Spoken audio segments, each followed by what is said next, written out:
Maqaa Abbaa, kan Ilmaa, kan Hafuura Qulqulluu, sadan Waaqa tokkoo, Amiin. Gaarummaan kee ija koo dura jira. Duraan dursaa ija Waaqayyoo luboonni abbooliin, ergaa mana kiristaanaaf kan hirrifettan obboloonni daaqonooliin, ijoollee Waaqayyoo iddoo kanatti kan walitti qabamtan hundumti keessanii maqaa Waaqayyootiin nagaan sin gaafadha akkam turtanii. Waaqayyoo gooftaan keenya fayyisaan keenya Iyesuus Kiristoos samiirrattis lafarrattis maqaan isaa kan ulfaate nuuf haa ta'u. Karaa waan balballi kan nutti cufame, karaa haadha keenya dubaroo maaramii kan aduun ifaan nuu ba'ee, maqaan haadha keenya dubaroo maaramiis kan eebbifame haa ta'u. Hangafa ergamootaa kan ta'e ergamaan Waaqayyoo qulqulluu Mikaa'el qulqulluu Gabri'eel maqaan isaanii kan eebbifame haa ta'u. Egaa kaayyoo fi hojiin barnoota kanaa Waaqayyoon gooftaan keenya isa jiru jiraachisee, isa fagoo dhiyeessee, isa hundumaa danda'u gooftaan keenya akka nu barsiisuu fedhaa fi eeyyama isaa nuuf haa ta'u. Mata dureen barnoota keenyaa gaarummaan kee ija koo dura jira kan jedhu ta'a. Innis kan irratti argannu macaafa faarfannaa faaruu 26 lakkoofsa 3 irra kan jiru ta'a. Gaarummaa Waaqayyoo jechuun maal jechuudha? Gaarummaan Waaqayyoo namni jiraatu, gaarummaa Waaqayyootiin namni jiraatu yeroo hundumaa eebba kan argatu ta'a saba Waaqayyo. Namni gaarummaa Waaqayyoo beeku yeroo hundumaa isa wajjiniin jiraachuu danda'a. Fakkeenyaaf saba Israa'elii yoo fudhanne gaafa galaana Eertiraatti dhufan, galaanni Eertiraa gaafa diriiree isaan fuuldura dhaabatu, isaanis immoo yeroo sanatti Waaqayyo isaanii karaa Musee yoo kadhatani galaanni sun ennaa inni addaan hiramu gaarummaa Waaqayyo arguu isaanii as gubbaatti inni ilaalla jechuudha.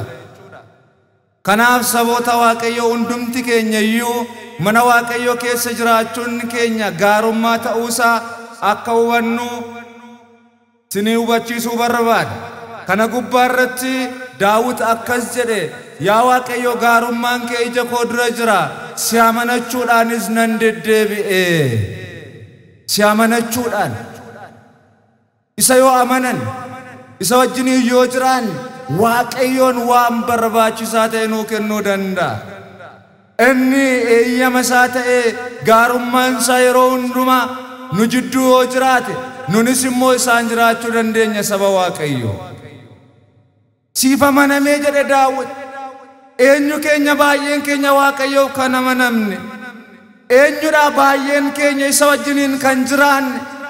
Eenyudha baay'een keenya waan arganne irratti gaarummaa Waaqayyoo himuu kan dandeenyu? Baay'een keenya gaarummaa Waaqayyoo himaan jirru saba Waaqayyo. Gaarummaa Waaqayyoo otoo hin ta'in nuti kan dubbachaa jirru waa'ee yaada foon keenyaati. Waa'ee uffata keenyaa haasofna, waa'ee kophee keenyaa haasofna, waa'ee horii keenyaa haasofna. Isa kana miti sagaleen Waaqayyo. Isa wajjin yoo jiraanne gaarummaa Waaqayyoo argachuu kan dandeenyu. Yoo isa wajjin hin jiraanne, yoo isa wajjin hin taane gaarummaa isaa arguu dandeenya. Daawit Waaqayyoon gaarummaa kee argeera maaliif jedhee laata saboota Waaqayyoo? Inni yeroo hundumaa yeroo bakka tikee oolaa ture, yeroo oolaa tiksu, yeroo achitti Waaqayyoon isa gargaaru, yeroo achi keessaa baasee Waaqayyoon isa muudu, xiqqoorraatti ol kaasee gara guddaatti waan isa muudeef iyyuu gaarummaa Waaqayyoo argeera jechuudha Daawit. Kanaaf gaarummaan kee ija koo dura jira jedhee kan inni haaseef isa kanaaf saboota Waaqayyoo. Kanaaf nunis yeroo hundumaa Waaqayyo wajjiniin jiraachuu nu barbaachisa. Akkas jedha Daawit faarfannaa 40 lakkoofsa 11 irratti, yaa Waaqayyo ati gara laafummaa anatti agarsiisi, dura keettis immoo gaarummaadhaan akkan jiraadhu na gargaarii jedha. Gaarummaan akka jiraannuuf, eebbaan akka jiraannuuf, isa wajjiniin akka oolluuf, yaada isaa hundumaan akka jiraannuufi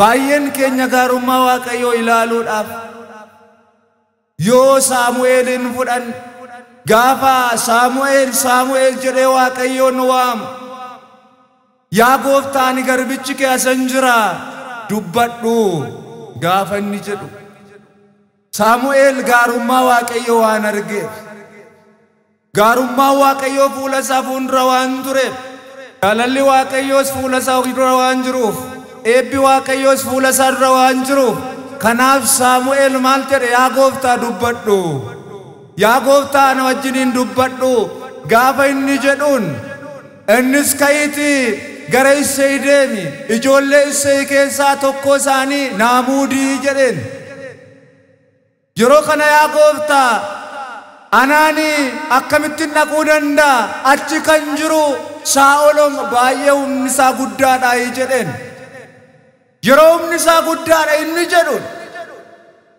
dhaqiitii jabbii tokko qabadhuutii gara isaa dhaqee akka nama aarsaa dhiyeessuutti yeroo kanattis ijoollee Isseey keessaa tokko naamuudii koottuu jedheen innis akkuma Waaqayyoon isa ajaje ni taasise jabbii sana fudhatee gara sana hin deeme ijoollee Isseey waame gaafa ijoollee Isseey waamu ijoolleen Isseey baay'een isaanii babbareedoon jiru dhaabbiidhaan kan namatti tolani funyaan isaanii kan namatti tolu malkiin isaanii kan namatti tolu adeemmiin isaanii namatti kan tolu ija fooniitiin jechuudha saba Waaqayyoo yeroo kana innis maal godhe hunduma isaanii gaafa muuduudhaaf ka'u dibanni dibatamuu dide Waaqayyo irraa hin taane ka saba Waaqayyoo namni fuula kee ilaaluu danda'a namni adeemmii kee ilaaluu danda'a namni qabeenya kee ilaaluu danda'a garuu Waaqayyoon gaarummaa isaatiin keessa laphee keetii ilaala ulfinniif galanni isaaf haa ta'u yeroo kanarratti ijoolleen kee isaanuma kana dhaayii jedheeni Saamu'eel Daawiti Isseeyin lakkii isa kanaan waan ta'u natti hin fakkaatu garuu mucaan tokko Daawiti oolota tiksaa Waaqayyoon hojiin isaa hin beekamu waan ta'eef dhaqiitii achi isa waami inni haa dhufuu jedheen yeroo kana innis achirraatii ka'ee hin dhufe yeroo inni dhufutti dibanni dibatamuudhaa ka'e dibanni qulqullaa'an kun gaafa yaada keenya qulqulleessine Waaqayyo wajjiniin akka jiraannu dibanni kun gaafa Daawit as ga'u hin baname ofii isaati innis hin dibate tikee hoolaa keessaa ka'eetu muudame muudamni isaas immoo Waaqayyoon tajaajiluudhaaf gaafaati Waaqayyoon tajaajiluudhaaf baate adeemmii kee kan sii milkeessuu danda'u Waaqayyoodha kanaafuu yaa saba Waaqayyo Waaqayyotti laphee keessan kennadha Waaqayyo keessa wajjiniin jiraadha jaalala keessan Waaqayyo wajjiniin godhadha eebba keessan Waaqayyo irraa argattu waan ta'eef gaarummaan keessan Waaqayyo wajjiniin ta'a waan ta'eef kanaaf wangeela Yohaannis boqonnaa 16 lakkoofsa 13 irratti hafuurri dhugaa sun yommuu dhufu gara dhugaa hundumaatti isinin geessaa jedha hafuurri dhugaa ennaa dhufu hafuurri qulqulluun ennaa dhufu gara dhugaatti isin geessaa gara jaalalaatti isin geessaa gara eebbaatti isin geessaa gara gammachuutti isin geessaa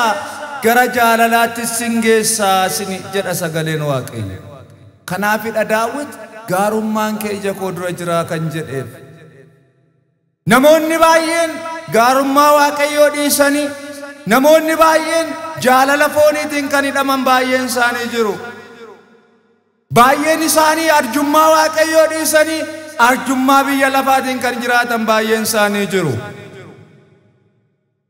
baay'een isaanii kennaa Waaqayyoo dhiisanii kennaa biyya lafaatiin kan jiraatan jiru baay'een isaanii Waaqayyoon gammaduu dhiisanii namaan gammadanii kan jiraatan jiru baay'een isaanii qulqullummaadhaan otoo hin ta'in xuraa'ummaadhaan kan jiraatan baay'een isaanii jiru. Kanaafidha Daawit isaan kana keessaa qulqulluu waan ta'eef gaarummaa Waaqayyoo arge. Ani isinis gaarummaa Waaqayyoo arguudhaaf gara mana Waaqayyootti dhufuun nu barbaachisa. Jaalalaan jiraachuun nu barbaachisa. Kennaadhaan jiraachuun nu barbaachisa. Arjummaa Waaqayyootiin jiraachuun nu barbaachisa. Gara isaatti dhufnee isa wajjiniin jiraachuun nu barbaachisa. Jibbaan otoo hin ta'in jaalalaan saba Waaqayyoo. Yoo jaalalaan jiraanne Waaqayyoo wajjiniin waa baay'ee argachuu ni dandeenya. Kanaafis macaafa Saamu'eel isa tokkoffaa boqonnaa 2 lakkoofsa 18. Saamu'eelis mucichi dirata fuula dura isaa quncee talbaa irraati hojjetame diratee Waaqayyoon hojjechaa ture jedha. Uffata isaa uffatee quncee talbaa irraa kan hojjetan isas immoo gadi kaawwatee Waaqayyoon isaa tajaajilaa ture. Waaqayyoo isaatiif ergamaa ture. Waaqayyoo isaa gaggeessaa ture. Galatoo isaaf kennaa ture. Baay'een keenya Waaqayyoof galatoo kennina. Baay'een keenya jaalala Waaqayyootti jiraanna. Baay'een keenya eebba Waaqayyootiin jiraanna saba Waaqayyoo. Baay'een keenya Waaqayyoo wajjiniin jiraachuu dhiisne mana tonqaa'ii kan deemnu baay'een keenya hin jirru. Sabsibee kan namatti goonu baay'een keenya hin jirru. Obboleessa keenya dabarsinee kan gurgurru baay'een keenya hin jirru. Gaarummaa Waaqayyoo hin beeknu waan ta'eef. Yoo gaarummaa Waaqayyoo hin beekne ta'e, yoo eebba Waaqayyoo hin beekne ta'e, Waaqayyoonis immoo nu wajjiniin jiraata. Akka Daawitiin muudama arganna. Daawit muudama argate. Fuula Waaqayyootti kennaan kennameef. Lapheen isaa qulqulluu waan ta'eef akka laphee Daawitiin arganne Waaqayyoo kan jedheef kanaafi. Kanaaf nuti laphee qulqulluu qabaachuun nu barbaachisa. Eebba qulqulluu qabaachuun nu barbaachisa. Jaalala qulqulluu qabaachuun nu barbaachisa. Yoo akkas ta'e garuu akka abboota keenya kaleessatti qulqulluu taana. Birriif jennee deemuun nu barbaachisu. Bareedina keenyaaf jennee deemuun nu barbaachisu. Beekumsaaf jennee deemuun nu barbaachisu. Jaalalaan Waaqayyo wajjiniin ta'uutu nu barbaachisa. Eebbaan Waaqayyo wajjiniin ta'uutu nu barbaachisa. Yoo akkas taane garuu Waaqayyo wajjiniin jiraachuu dandeenya saba Waaqayyo. Kanaaf abbootiin keenya baay'een isaanii kan isaan nu barsiisaniif, kan isaan nu gorsaniif isa kanaafi. Maal jedha abbaan keenya Ermiyaas boqonnaa 6 lakkoofsa 16 irratti gara daandiitti ba'aa, daandii gubbaa dhaabadhaa, daandii abbootii keessan isa kaleessaa gaafadhaa, isarras immoo deddeebi'aa.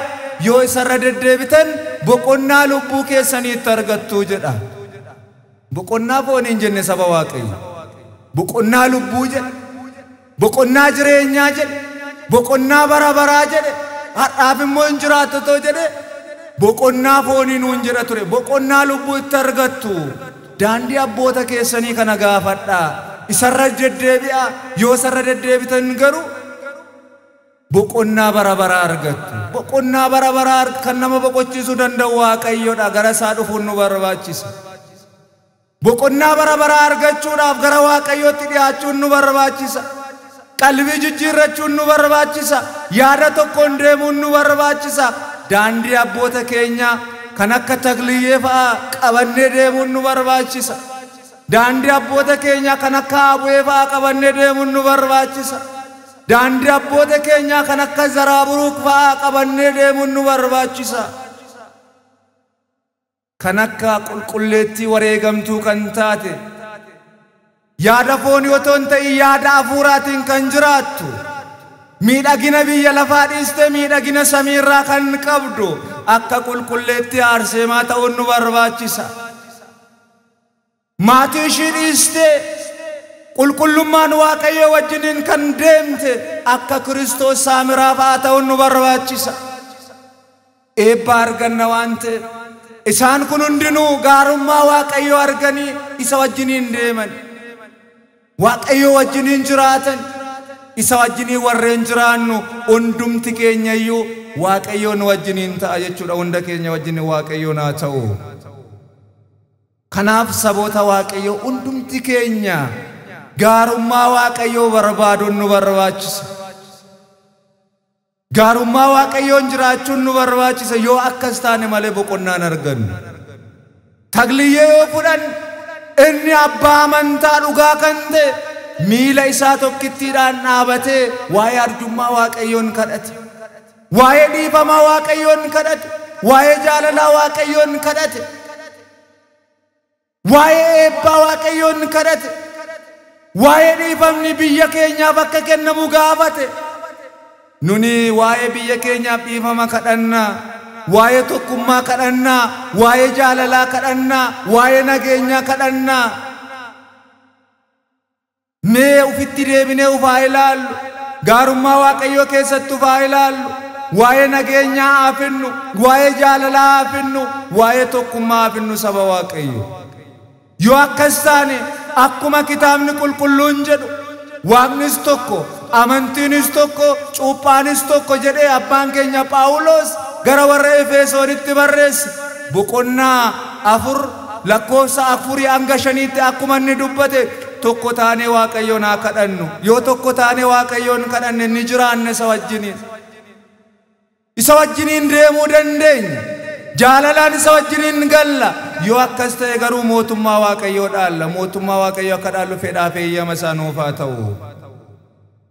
Kanaaf hundumti keenya isa wajjiniin akka jiraannuuf ergaa abbaa keenya Yaaqoob boqonnaa 1 lakkoofsa 5 irratti akkas jedhee barreeffamee jira. Isin keessaa namni tokko ogummaa yoo itti hir'ate waaqayyo isaa nama hundumaaf harka guutee fuula ifaadhaan isaaf in kennaa. Innis yeroo sanaa gara waaqayyootti isaatti in gammadaa jedha. Namni tokko yoo ogummaan itti hir'ate ogummaa waaqayyoorraa kadhachuu isa barbaachisa. Ogummaa lafarraa miti. Ogummaan lafarraa hin bada saboota waaqayyo. Ogummaan lafarraa hin darba saboota waaqayyo. Ogummaan waaqayyo garuu bara baraan hin jiraata. Haa hubannu. Yaada keenyaan haa hubannu. Eebba waaqayyoorraa haa hubannu.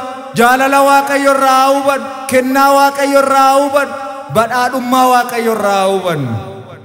Kan namaa kennuu danda'u abbaan ogummaa dhugaa waaqayyo ta'uusaa hubannee isa wajjiniin deemuun nu barbaachisa. Kanaaf iyyuu hundumti keenya gaarummaa isaa ija keenya fuulduratti ilaaluun nu barbaachisa. Isa amananii deemuutu nu barbaachisa. Namni ogummaan itti hir'ate yaa waaqayyo maaloo ogummaa naa kenni, maaloo jaalala naa kenni, maaloo ogummaan natti hir'ate kan inni ittiin mana kee tajaajilu, kan inni ittiin saba kee gaggeessu, kan inni ittiin diina injifadhu yaa waaqayyo ogummaa naa kenni yoo jenne waaqayyoon akka abbaa keenya Salamoon ogummaa nuu kenna. Ogummaa akka nuu kennu fedhaa fi eeyyama waaqayyoo nuuf haa ta'u. Egaa yaa saba waaqayyoo yeroo waan barbaanne nu biraa ga'u barbaannes waaqayyo kadhachuun nurraa barbaachisaa jedha. Ergaa Yaaqoob boqonnaa 1 lakkoofsa 9 irrattis obboleessi hiyyummaa gadi deebi'e waaqayyoo durattis ol qabamuu isaa of ajajuu jedha. Namni biyya lafaatti ogummaadhaan hacuucan, namni biyya lafaatti yaada fooniin hacuucan, namni biyya lafaatti adeemsa namaatiin hacuucame fuula waaqayyootti garuu arjummaa gaafa argate of ajajuu jedha. Of jajuun keenya waaqayyoon ta'uu qaba. Adeemsi keenya waaqayyoon ta'uu qaba. Galuun keenya waaqayyoon ta'uu qaba. Bu'uun keenya, ba'uun keenya, ka'uun keenya, rafuun keenya waaqayyoon ta'uu qaba. Ogummaan waaqayyo nuu kenne nurra hin jiru taanaan garuu yaa obboloota koo simbira labooba hin qabnedha nuti. Hin tsoomnu yoo ta'e, hin sagannu yoo ta'e, gara isaatti hin deddeebinu yoo ta'e, arjummaa isaatiin hin jiraannu yoo ta'e simbira laboobaa hin qabnedha. Simbirri laboobaa hin qabne bineensaan nyaatamti. Kiristaanni kadhannaa hin qabne, kiristaanni ogummaa mana waaqayyoo hin qabne simbira laboobaa hin qabnedha. Seexanaan fudhatama waan ta'eef akkuma simbirroon sun bineensaan nyaatamtu. Dhalli namaas akkasuma seexanaan nyaatama yoo kadhannaa hin qabute yoo ogummaa mana Waaqaa hin qabute. Kanaaf saba Waaqayyo hundumti keenya isa wajjiniin akka jiraannu Waaqayyo gooftaan keenya nu haa gargaaru. Macaafa Moototaa isa lammataa boqonnaa 7 lakkoofsa 2 irratti abbootiin keessan sodaadhaan Waaqayyoon sagadaniiru kabaja waan laataniifis kabaja argataniiru. Abboonni keenya kaleessa Waaqayyoon sodaatu kan akka Daawit fa'a, kan akka Isaayyaas fa'a, kan akka Salamoon fa'a, kan akka Daani'el fa'a Waaqayyoon sodaatu turan. Waan Waaqayyoon sodaataniif yeroo hundumaa gaarummaa Waaqayyoo argani. Abboota keenya gaafadhaan kitaabni qulqulluun nuun jedheef kanaaf. Kanaaf nunis isa wajjiniin jiraachuun nu barbaachisa. Waaqayyoon sodaachuun nu barbaachisa. Namni Waaqayyoon sodaate yeroo hundumaa jabaatee jiraata waan ta'eef. Isa wajjiniin oola waan ta'eef. Namni Waaqayyoo faana jiraate eebbifamaadha waan ta'eef. Kanaafis Daawit gaarummaadhaan Waaqayyoon galateeffate. Aniif sinis gaarummaadhaan Waaqayyoon galateeffachuun nurra jiraata saboota Waaqayyoo. Kanaaf Daawit maal jedhaa Faaruusaa 134 lakkoofsa 1 irratti ammas isin hojjettoonni Waaqayyoo hundinuu warri harka mana Waaqayyoo keessa dhaabattan kottaa Waaqayyoon ulfina hin jajannaa jedha. Warri Waaqayyoof tajaajiltan, warri mana Waaqayyoo keessa halkan dhaabattanii Waaqayyoon kadhattani kottaa tokko taane Waaqayyoon tajaajillaa, kottaa waliin taane Waaqayyoon kadhannaa jedhee abbaan keenya Daawit dubbate jechuudha. Kanaaf nunis akkasuma ta'uun nu barbaachisa. Akkasumatti jiraachuun nu barbaachisa. Eebba isarraa argachuun nu barbaachisa. Jaalala isarraa argachuun nu barbaachisa. Waaqayyoo yeroo jajannu laphee dhugaadhaan ta'uu qaba. Laphee irra keessootiin miti. Yaa obboloota koo yeroo hundumaa mana Waaqayyoo keessa jiraachuun ulfina qaba. Jaalala qaba. Eebba qaba. Yoo isa wajjiniin jiraanne maraatummaa keessatti hin fayyina. Yoo isa wajjiniin jiraanne hidhaa sansalata keenya, hidhaa funyoo keenya nurraa hiikkata. Eebba abboota keenya darbanii arganna. Eebba abbaa keenya Daawitiin arganna. Eebba abbaa keenya Abwee arganna. Eebba hangafa ergamoota qulqulluu Mikaa'elaa argachuu dandeenya jechuudha saboota Waaqayyoo. Kanaaf hundumti keenya iyyuu eebba Waaqayyoo qabaachuun nu barbaachisa. Yaada foonii dhiisnee yaada hafuuraatti qabamnee jiraanna. Addunyaa bitamuu baannee Waaqayyoo bitamuu qabna. Biyya lafaaf garba ta'uu dhiisnee Waaqayyoo tajaajiluu qabna. Kanaaf hundumti keenya isa wajjiniin akka jiraannu Waaqayyoo gooftaan keenya nu haa gargaaru. Ani karaa dhugaa fudhadheeraa wanta qajeelaas ta'es sirrattis nan fudhadhaa jedha Daawit. Faaruusaa boqonnaa 119 lakkoofsa 3 irra yoo dubbisne jecha kana argachuu dandeenya jechuudha. Kanaaf saboota Waaqayyoo isa of dura kaawwannee isa wajjiniin akka jiraannu Waaqayyoon nu haa gargaaru. Egaa kana gubbaarratti ergaa abbaa keenya Phaawulos gara warra Galaatiyaatti barreessee boqonnaa 5 lakkoofsa 17 irra kan jiru sagalee Waaqayyoo kana waliin ilaalla. Fedhiin foonii fedhii hafuuraa ni mormiti. Hafuurris foonis hin mormaa. Isaan waanuma jaalatanis akka hin goone isaan kun lamaanuu waliin hin mormuu jedha. Foon hafuuraan ni morma. Hafuurris fooniin ni morma. Foon nan nyaadhaa jetti. Foon nan dhugaa jetti. Foon nan ejjaa jetti. Foon nan hataa jetti. Foon adeemsa biyya lafaatiin nan jiraadhaa jetti. Foon nan bashannanaa jetti. Garuu hafuurri qulqulluun garuu lakkii nan tasgabbaa'a. Lakkii qajeelummaan hojjedhaa. Jireenya lafarraa otoo hin ta'in jireenya samiirraati. jettee gaafa jettu isaan kun lamaanuu wal mormuu jedha kitaaba qulqulluu irratti. Kanaafis nuti immoo yaada foonii otoo hin ta'in yaada hafuuraatiin jiraannee mana isaa keessa akka dhaabannu Waaqni qulqullootaan waa gargaaru. Akkas jedha abbaan keenya Phaawulos gara warra Roomaatti barreessee ergaasaa boqonnaa 8 lakkoofsa 35 irratti akkas jedhee jira. Jaalala Kiristoos irraa eenyutu gargar na baasuu danda'a? Jaalala Kiristoos irraa eenyu adda na baasa? Jaalala Kiristoos irraa maaltu na fageessa?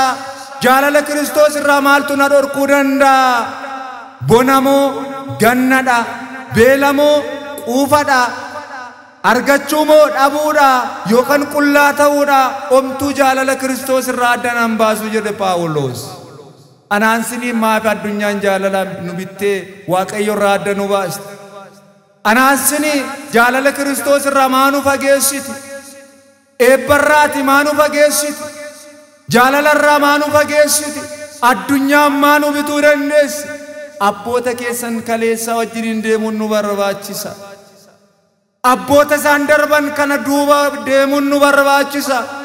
Isaan qulqullummaa hojjetaniiru, qulqullummaan jiraachuun nu barbaachisa. Isaan jaalala Kiristoositti hidhamaniiru, jaalala Kiristoositti hidhamuun nu barbaachisa. Isaan adeemsa Kiristoositti wajjiniin ta'aniiru waan ta'eef nuti adeemsa Kiristoosiin deemuun nu barbaachisa. Kanaaf omtuu Kiristoos irraa adda nu hin baasu yoo isa wajjiniin jiraanne garuu gaarummaa isaanii argina jechuudha saboota Waaqayyo.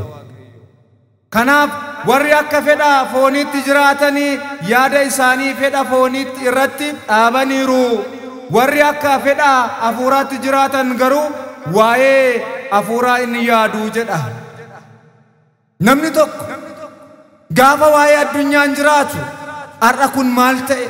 Har'a kun maa inni jedhee waa'ee isaa haasa.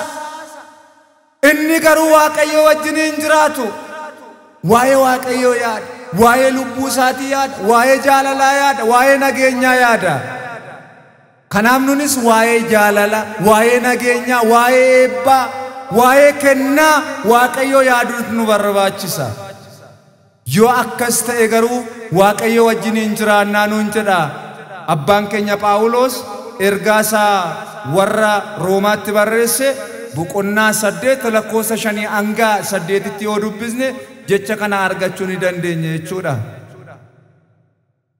Akkasumas abbaan keenya Phaawulos dabalee ergaadhuma isaa warra Roomaatiif barreesse boqonnaa 7 lakkoofsa 22 irratti akkas jedha. Ani keessaa namummaa kootitti seera Waaqayyoo nan gammada. Ani seera Waaqayyoottan gammada jedhe Phaawulos.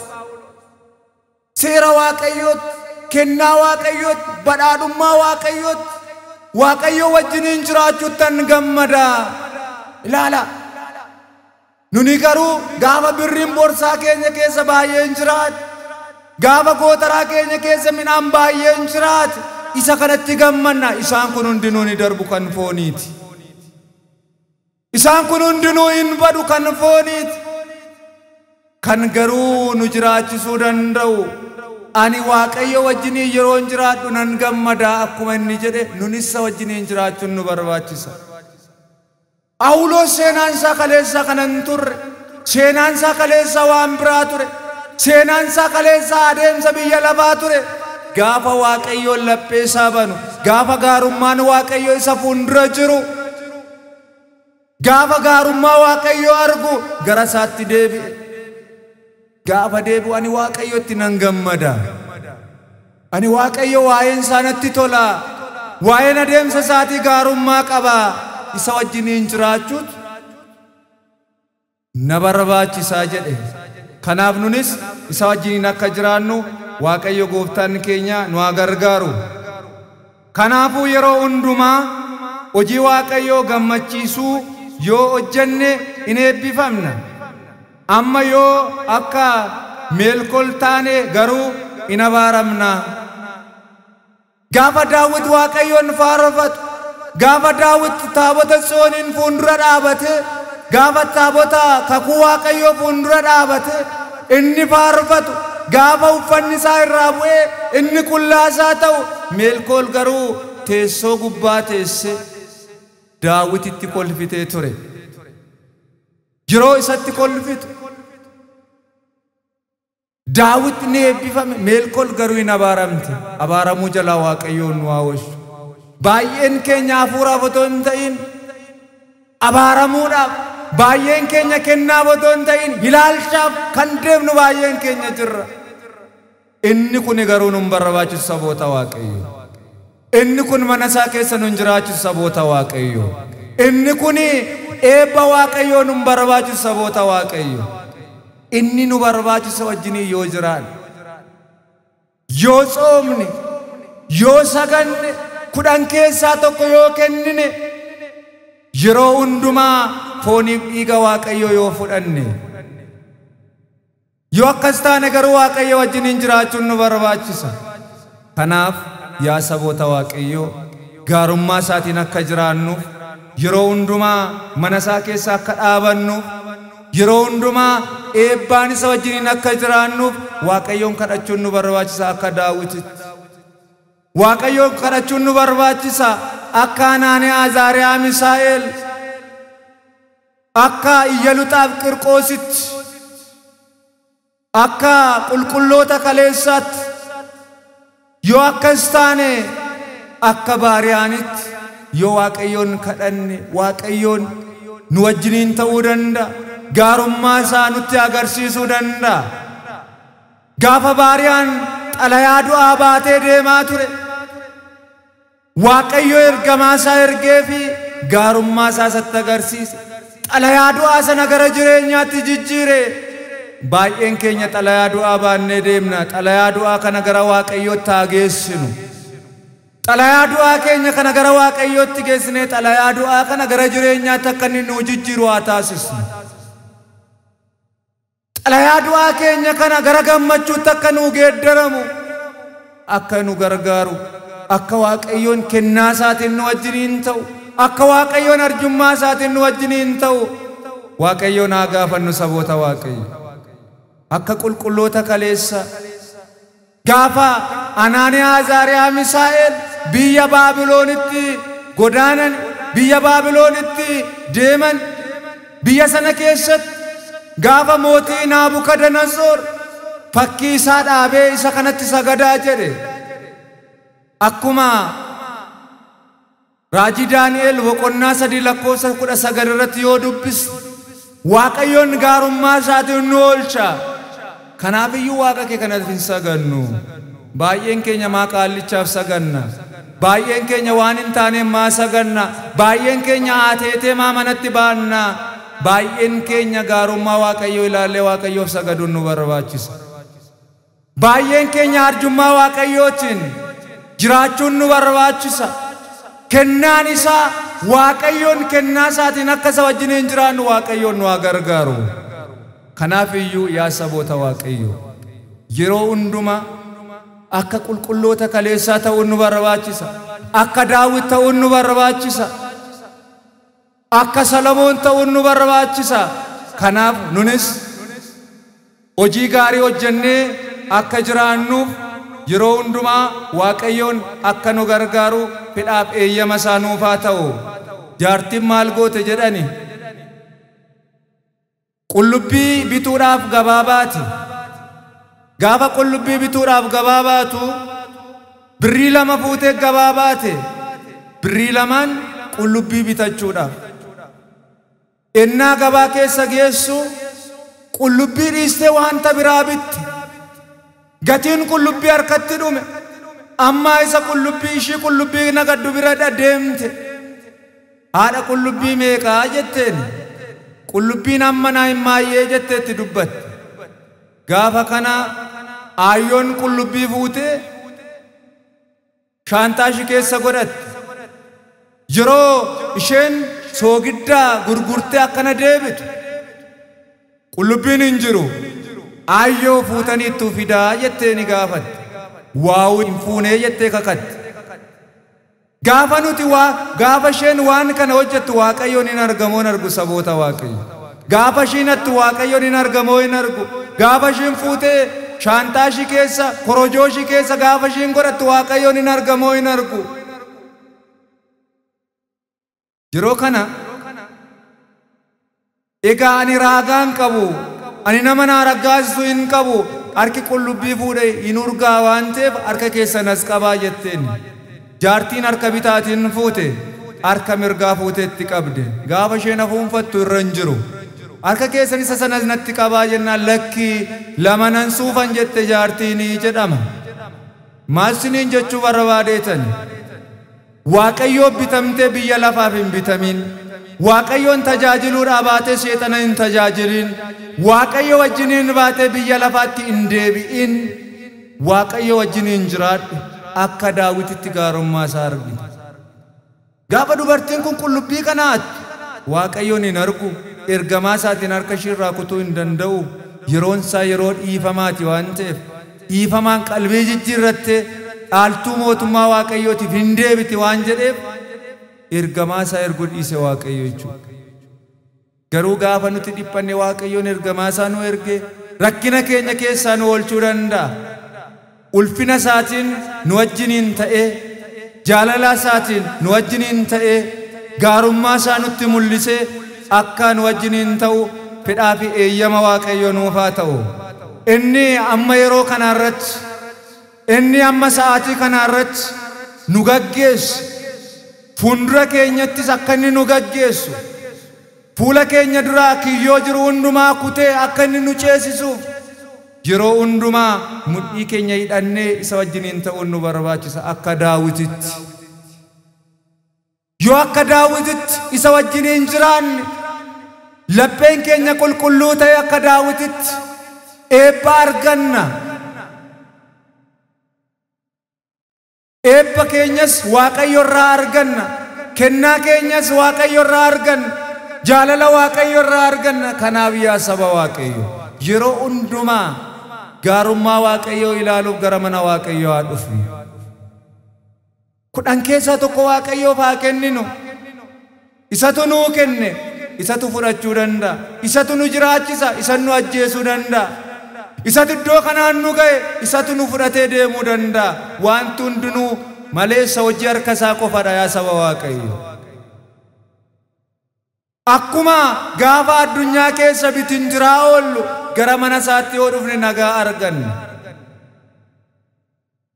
Kanaaf hundumti keenya eebba mana isaatii nyaachuudhaaf, gaarummaa mana isaatii arguudhaaf, jaalala mana isaatii arguudhaaf yeroo hundumaa akka isa wajjiniin jiraannu, akka isa galateeffannu, akka isaaf sagannu, akka isa wajjiniin jiraannu yeroo hundumaa Waaqni laphee keenya banee nu wajjiniin akka ta'u fedhaa fi eeyyama Waaqayyoo nuuf haa ta'u. Kanaaf yaa saboota Waaqayyoo dheeressinee otoo hin ta'in gabaabsinee, daneessinee otoo hin ta'in xiqqeessinee sagalee isaa kana isa baranne kana hojii gaariitti hiiknee akka ittiin jiraannu Waaqayyoon nu haa gargaaru. Kanaaf yaa saba Waaqayyoo jabaannee amantiidhaan jiraannee jabaannee mootummaa isaa akka dhaalluuf